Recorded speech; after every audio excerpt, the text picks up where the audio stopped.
So today I'm talking with Professor Catherine Fletcher from Manchester Metropolitan University. Catherine is an expert in the history of early modern Italy and an expert in public history, as well as a BBC AHRC New Generation thinker.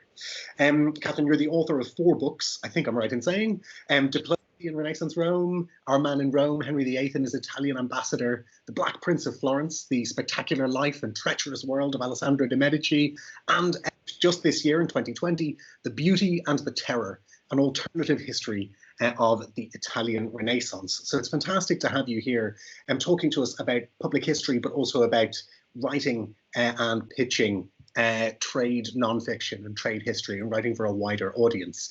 I wondered if we could start by asking you to just tell people a little bit about your own career and how you found your way into writing history for a wider audience. I finished my PhD in 2008, which people of my generation may recognise as the year of the economic crash. And I used to always say this is a kind of terrible, terrible year to finish in. And then we got to 2020 and suddenly it didn't look quite so bad. But I think I was very much that kind of generation of PhD students who had to think a little bit on our feet after we graduated about what might be a plan B. So to some extent, trade writing, public history was a little bit of a practical option when I was trying to think about, okay, the academic job market looks a bit of a mess. What else might I do with this research that I've got? And I had a previous career. I worked in the media. I worked for BBC News and BBC Parliament for 5 years.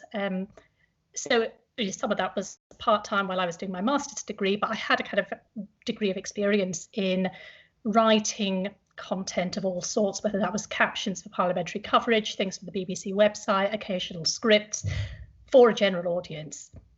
So there was so I had a bit of transferable skills, if you like, from that previous existence to bring in to say, look, I know how to do this, which is actually quite useful when I had to go out of academia and start talking to agents and so forth. That stood me in quite good stead, because it is quite a different thing to do writing for a research audience to writing for a trade audience. But yeah, it started off really as my graduation plan B, and then it sort of merged back in as public history became more of a popular thing for universities to do. Actually, it played rather well in the job market in a way that what hadn't been the original plan. I think it's really impressive that you've kind of managed to walk that tightrope, if indeed it is a tightrope, between kind of the academic world and the public history world. And it might be something we'll talk about later on a little bit, is, you know, what's involved in doing that. But I thought we might start by talking a little bit about the stages in pitching, researching and writing a trade history book or a trade book about the early modern period. And I suppose we have to start where all projects start, which is with the choice of a topic. How do you go about choosing a topic, and is it different to how you might do that in your academic research? I think you need to have a topic that can in some way resonate with a broader public, because you have to be able to sell the book to a casual browser in a bookshop who is likely to be buying it, you know, perhaps for themselves, but a lot of trade books are bought as gifts. Yes. So there's sort of the classic, it's your classic uncle's birthday present. And this is very gendered concept of... I am that uncle, so I understand. You know, but that is a trade, that's very general concept. Like, would you buy this book for your uncle, who's, like in my case, your uncle has been on holiday to Italy, kind of liked going on holiday to Italy, so you're browsing the tables in a bookshop and, oh look, there's this new history of Italy, and didn't he go to Florence once and come back with a lot of photos that you were very bored sitting through? You know, that's your kind of book buyer who you've got to think about. So that puts a certain number of, not exactly limitations, but sort of parameters around how you have to think about pitching a book. So a lot of my books have got some kind of, they've got a name recognition element to them. So, you know, they've got Henry VIII in the title, they've got the Medici in the title. They've got the kind of general concept of the Italian Renaissance in the title. I mean, even though, in fact, the alternative history of the Italian Renaissance is mainly about 16th century history. So within academic circles, doesn't tend to be the way that we perhaps use Renaissance, but for the general public, it's got all the names who come under that rubric. So, they like Michelangelo is in there, Leonardo, Machiavelli, the Borgias, the Medici, all the kind of Renaissance brand names that have that reader recognition. So you have to think, okay, what is your tie-in? I think it would be very, very much more difficult to pitch a book on, say, 18th century Italian history than to a general reader than it would be to pitch something that's 15th or 16th, just because there isn't quite the same prominent person. So within trade publishing, I mean, it has its kind of fads and fashions like everything else, but it's not this sort of panacea of, I can just take absolutely anything and turn it into a narrative style entertaining book, because you've got to think about, publishers will want to think about who is going to buy this book, who's the audience, who are the readers. That's interesting. Kind of selling it to thinking immediately of your audience is something we don't always do with academic work. Or if we think of an audience, it's often a much smaller group of people, or people who have already have that reason to be interested. I know that something I've heard you talk about previously is what it's like to find and to work with a literary agent. And I know that many academics thinking about pitching kind of popular nonfiction, this is an area that we don't necessarily know very much about. It's not familiar to us. I wondered if you could tell us a bit about your own experience of working with an agent, and maybe any tips you might have for someone looking to attract the attention of a good one. I was really lucky that I got an introduction to my agent, in fact, via the external examiner of my PhD. Oh, wow. And that was Susan Brigden, or you may know as author of London and the Reformation, the New World's Lost Worlds, the big kind of history of the Tudors. And when I was first thinking about doing this, I knew that Susan had written in this form, and I wrote her emails saying, have you got any advice? And she very, very kindly wrote back to me and said, oh, dear Catherine, I have spoken to my agent and told her how wonderful you are, and she will be in touch. So that was the kind of like magic introduction that I got to Catherine Clark at Felicity Bride Agency. And Felicity Bride is an agency in Oxford, and it's one of the ones that specialises in doing a lot of work with academics. So I think that is in fact how quite a lot of academic writers who are making this sort of transition into general nonfiction get their agents via a personal introduction. You can go down the sort of cold submission route and send it in. All the agencies have their websites, but I would say the majority of people that I talk to who've got an agent have got an introduction. And it always helps from an agent's point of view to have somebody who is a known quantity as a trade writer with a decent reputation saying, I think you should look at this person. That makes a little bit of difference. So I think the first thing to do is say, is there somebody within your network who might help you with this? I'm always happy, people can message me find me on Twitter, drop me a line of my email. I'm always kind of happy. I may not be the best person to advise on a particular type of book you want to do, but most people are fairly friendly, and we know it's unusual. So that's the first step. And having an agent is important because the big trade publishers, the ones that sell into the high street bookstores, really won't look at submissions that come in direct. There are some smaller publishers that will, but most of them you're kind of stuck with having to go via an agent. So you need that person on your side. And I suppose once you've secured an agent, once you're working with someone, what's their role in the process? What role do they play between you and getting the book to the public? So there's a lot of discussion of ideas to start with. So you might sort of sit down, have a pitching meeting saying, I'm interested in doing something on this general topic. And the agent will say, sometimes they will just say, I don't think that would work. Mm-hmm.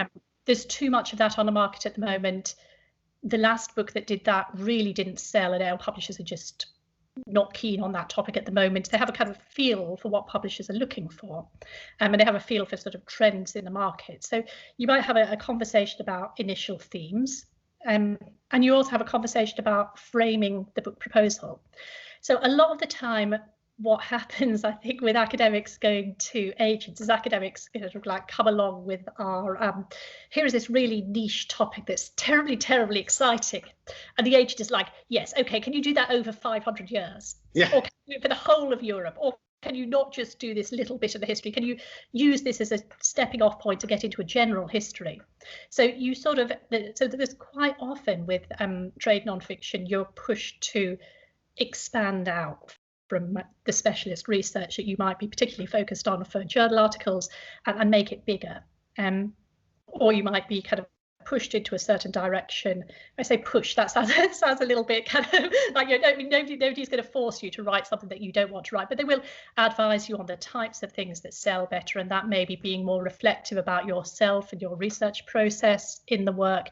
It can be that question of scale. It can be a book solely on Spain probably won't sell well enough, but if you could make this about kind of Europe, or if you know that there are different kind of conversations that you would have.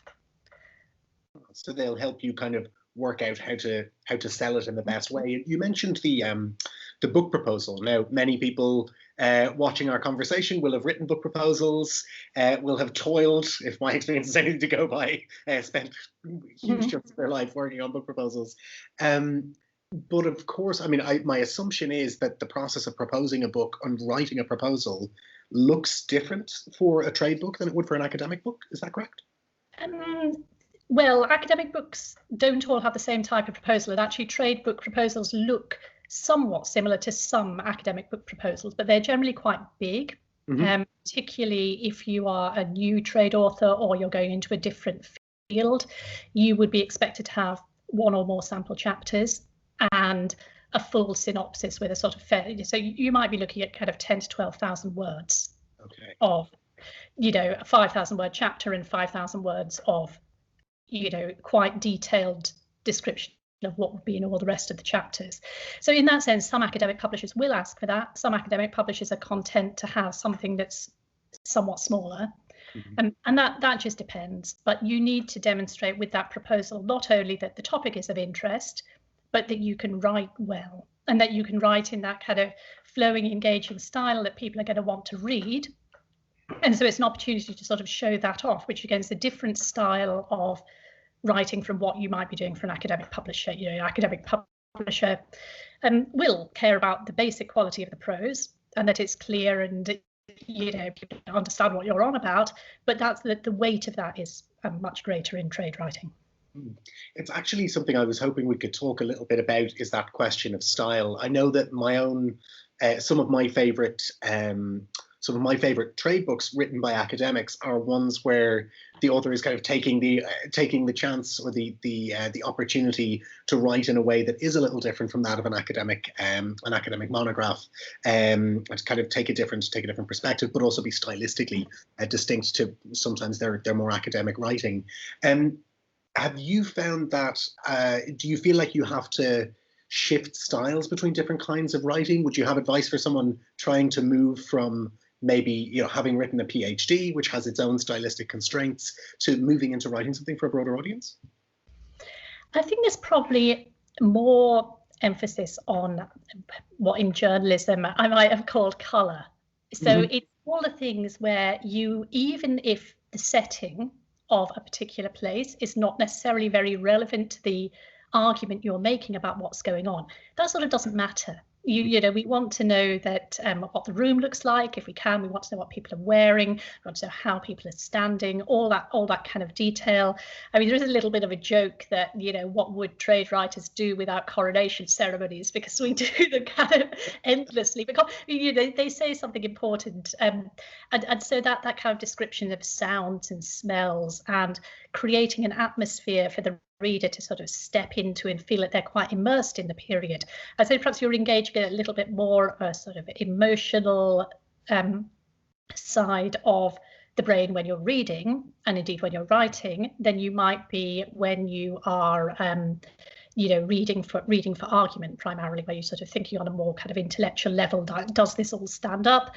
With a trade book, you want to sit and read it and kind of enjoy yourself and get into the spirit of what's going on to some extent. And I think that can be quite different.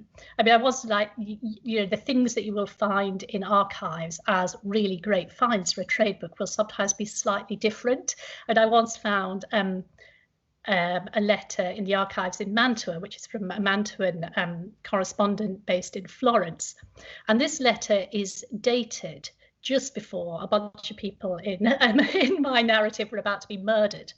And he writes this line just about the weather, saying he's thinking of getting out of Florence, for the weekend.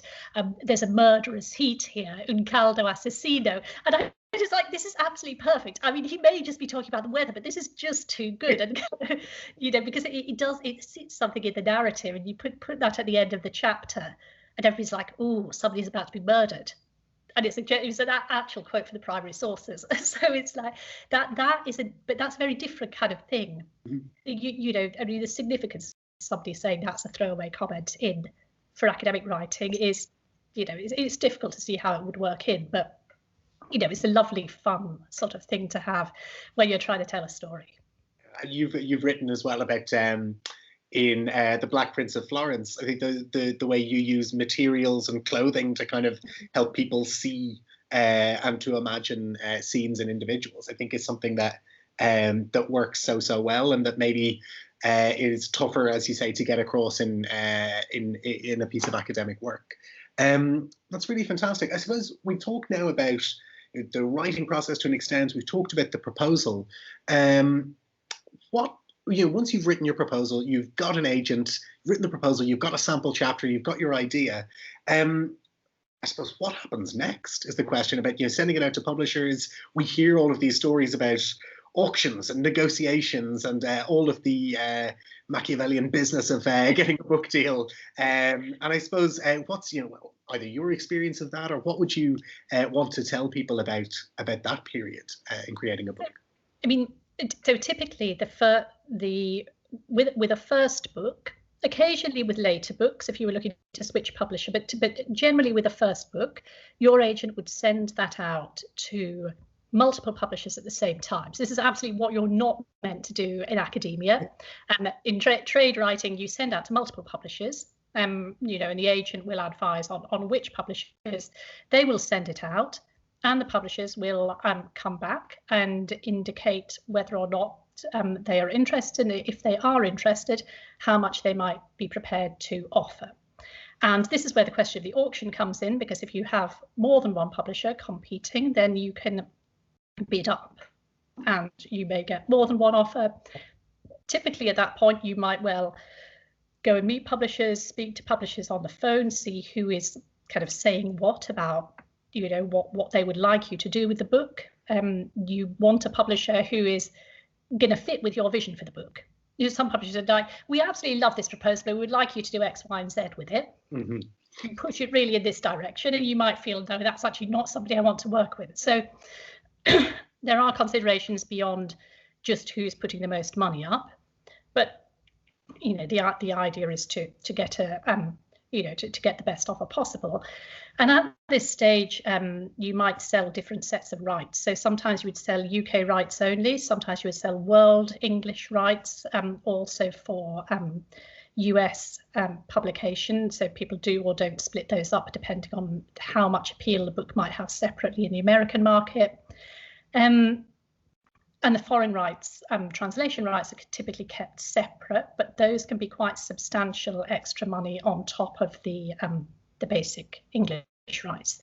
So there's lots of different permutations. Occasionally you get what's called a preempt, where your agent thinks this is going to be so perfect for one publisher that I will offer it to them exclusively first, and if they give us enough money, then we will accept that offer. And sometimes that happens for foreign rights as well. Second books and into the future, typically you give your existing publisher, provided you haven't massively fallen out with them, the right of refusal. Mm-hmm.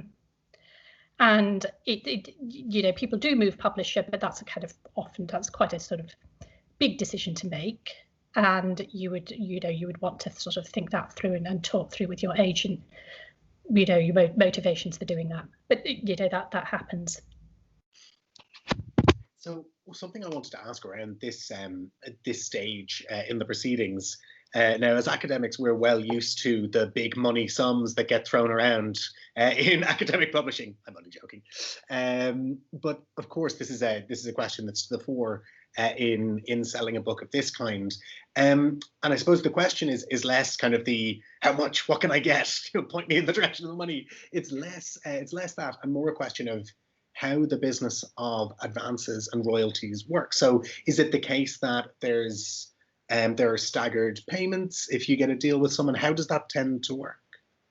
Okay, so you will get, like, let's say your book has gone down nicely, and you have been made an offer of, let's say, £20,000. This is a nice, easy sum to talk about. So you've got to get £20,000. So first of all, a percentage of that goes to your agent, and then it's typically split into 4 sections. So you get 1/4 of it up front on signature of the contract. You get another quarter when you deliver the manuscript with all the editorial queries dealt with. So that could be quite a long way down. That could be 2 or more years down the line. And you get the 3rd quarter on hardback publication, the 4th quarter on paperback publication. So basically, you might be getting 20,000 minus agents' fees for this book, but you're only going to get 1/4 of it to start with. So in practice, what this means is you need money from somewhere else to live on. And I think this is one of these sort of things again, this is not a kind of, mystical solution to financial problems. I mean, in my case, my first book was based on a PhD thesis, and all the research was basically done. And I had some time during my postdocs when I could work on writing up the manuscript. So I actually sort of, in a way that I didn't need that money up front to write the book, and I could save it to help write the next book, and so on and so forth. But that question of how do you find the time and the money to do the research without having got the whole of the advance? I mean, that is a tough question, and so that's something to think about. So the advance that you get is an advance on royalties. So if your book does superlatively well, you may, or sometimes the book does reasonably well, but the advance was low in the first place, you might actually start getting extra money on top of the advance if the book does less well than the publisher was hoping, or maybe they had just bid up for a first book in order to sort of secure you as their author in the long term. Then you might find that you never earn out the advance. So it's a complicated process. Your agent should talk you through how all this works. There is also work that you need to do around tax, being self-employed, keeping records of expenses for the research that you do in relation to the book. So there are various sort of implications there that get more complicated the more money you have. But that is a nice problem. That is a nice problem to have. I had to hire an accountant because my money got too big to cope with. That's not a bad situation to be in. Yeah, no, of course, but of course, the phrase "more money, more problems" springs to mind. But yeah, I think it's really helpful for people to know a bit about how the process works, but also to have expectations that match up with reality. And as you've said elsewhere, there are very, very few people whose entire career is writing trade nonfiction. That it's with teaching, it's with other academic work, or it's with other kinds of whether journalism or other kinds of work that we build up enough to live off. So I wanted to ask a bit about the process of research. So for a book like The Beauty and the Terror or The Black Prince of Florence, do you find that, we touched on this a little earlier on when you talk about what you've got your eye out for in the archives, but do you find that the research process looks very different to a traditional academic project, or is it broadly similar? For The Black Prince of Florence, it was actually pretty similar.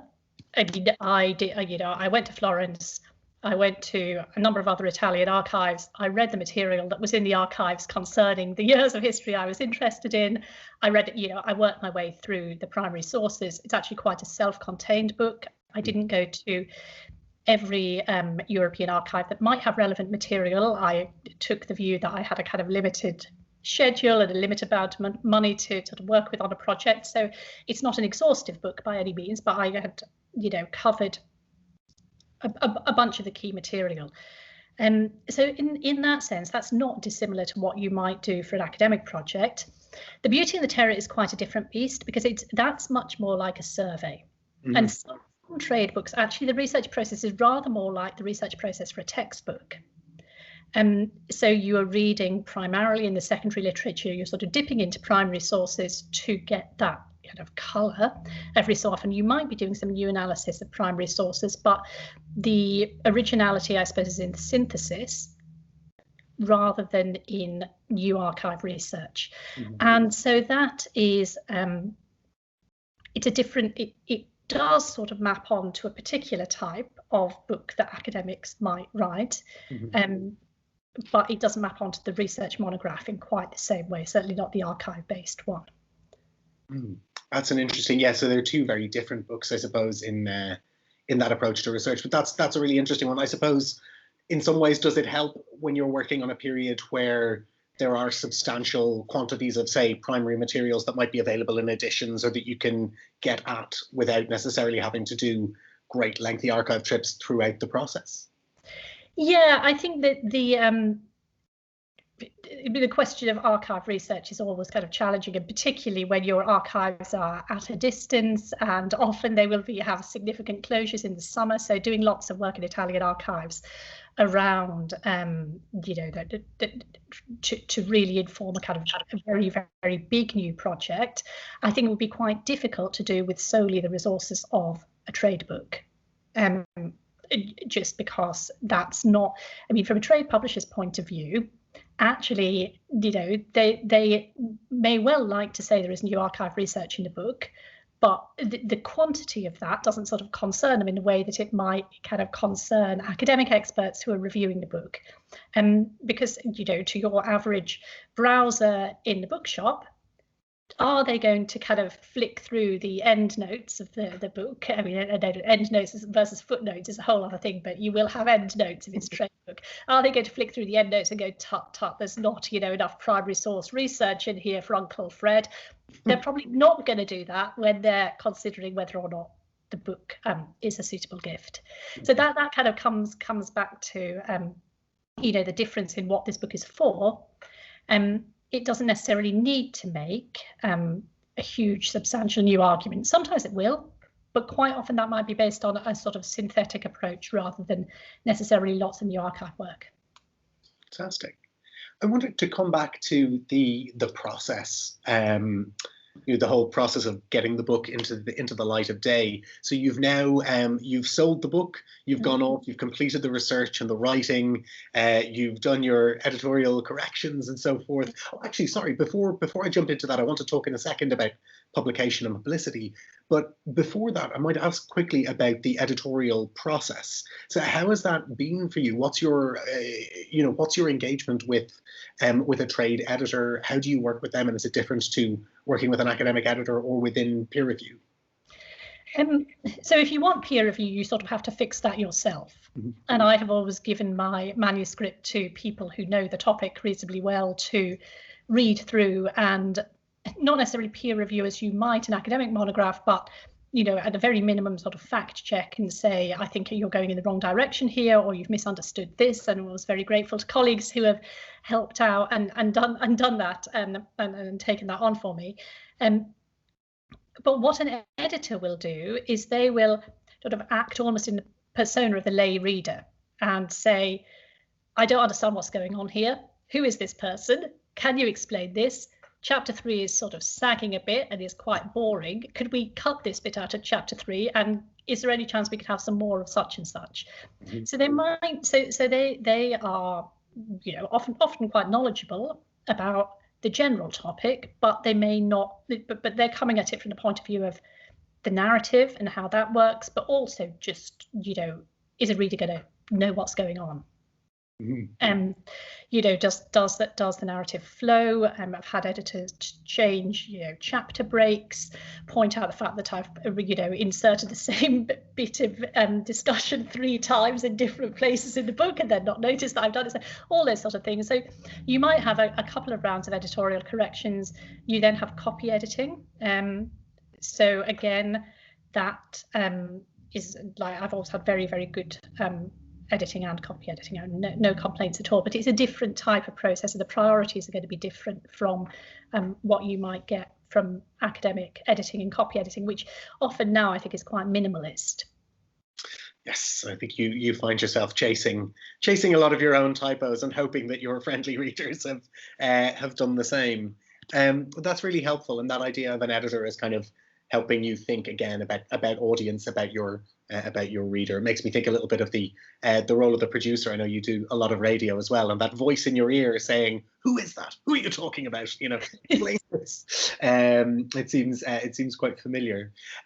So I wanted then to ask about what happens. It's obviously not the end of it's just the beginning of a new process when the book is out in the world. But that experience of coming up to publication day, of trying to do publicity, of trying to kind of get the word out about the book, what's that like for a trade author? So it's very much bigger scale. So the aim is to get as many newspaper reviews as possible. You want to be in the FT and the Guardian and the Times. You want to be in the Economist. You want to be in, across the board, and you want to have that internationally as well, if possible. That may not all be at the same time because you have different international editions come out at different points. Mm-hmm. But all that publicity is really helpful. There's a whole round of literary festivals as well. There are radio programs. There are lots of different opportunities for discussion, and there's a sort of obligation on the author to go out there and do that publicity and promotion of the book, which can be quite odd because it's often like it will be 9 months since you finished the book before you want to promoting it and talking about it and being enthusiastic, and you have to be like convinced by your own book. You can't say, oh, I'm not sure about that book now. You've got to really go out there and sell it kind of to the author, to the audience. So that I think is very much part of the process.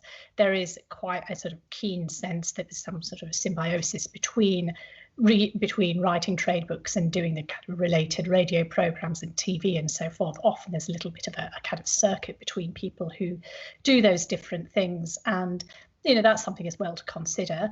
Writing a trade book and then wanting to keep very quiet about it is, 10-15 years ago you could just say, I don't really want to do interviews, and that'll be sort of fine. But it's got much more, there's much more of an expectation, I think, now that you will go out there and do some. And try and sell it yourself. I suppose, is that something that largely comes through the publisher? Is it something where the agent will take the lead on it in terms of finding those slots? Right? You would generally get allocated a publicist by the publisher, who would be responsible for liaising with literary festivals, for sending advance copies of the book out for review, for getting those kind of blurbs and quotes that go on the cover saying what a fantastic book this is, all that side of things. That's very much a publisher's job. The agents will advise on publicity and have a view about what your publisher ought to be doing. One of your agent's jobs is to be a little bit of an advocate for you. So if they think the publisher is being a bit slack, then they are in a position where they can step in and say, what's going on here exactly. There are prize nominations and so forth. Obviously prizes have a big role in book marketing. I know you're saying it's lovely to have a prize, but it's lovely to have a prize because it's a recognition of the quality of a work. But prizes also have this quite significant marketing role, and publishers invest money in putting forward books, entering books in competitions. So that's all a part of the marketing world that is often quite mystified, I think. Slightly terrifying, but all very exciting as well. Having kind of gone through the process, I suppose, I wanted just to, in the closing minutes of our conversation, to talk, to ask really for your experience of being an academic who's also had this this role as a public history writer. Sometimes people frame this in terms of pushback or tension. Does it become difficult, to walk those two paths? But I know that you've also spoken a little bit about how working, writing for broader audiences can really fit the agenda of universities, can really help in terms of career advancement as well. So I wondered if you had any reflections about being an academic in the public eye and doing this kind of writing. Yeah, I think when I first mentioned this to my PhD supervisor, which very, very early on in my PhD, the feedback I got was, really, this isn't a good idea. It will not go down well in academia. You very much need to establish yourself in the sort of traditional route before you do, you go off in a different direction. And by the time I was sort of 4 or 5 years down the line from that, things had changed very dramatically, partly because of the impact agenda in higher education, partly because of employability and all the sort of discussions around promoting student employability in fields that might not be strictly connected to academic research. So if you could come in and talk about working in publishing or working in the media and, develop teaching that engage with those skills, that stood you in good stead. If you were going to be the person who might potentially gain an impact case study with your work via media work, via general nonfiction writing, that was all great. So it was certainly an asset, and it enabled, and having done this book and having some of the back career experience as well, enabled me to apply for jobs in public history as well as in early modern history, which definitely sort of widened out my own options on the job market at a time when that was quite tight. So, I mean, in career terms, I think it's been attractive. What I think where I think sometimes you get some tension is that if you're very clearly a public history specialist who gets on BBC Two, who's published by a Big Six publisher, who has a very high profile, that's great. I think sometimes if you're just doing a little bit of it, but you're not really a kind of obvious sort of starry specialist about it, that can sometimes end up with a kind of question about, like, why are you doing this? It's not really, it's not big enough to matter impact. It's distracting from the main academic work. I mean, I do feel like to some extent, like now I have a kind of quite a weird CV, and I'm not quite sure how well that plays in terms of getting grants.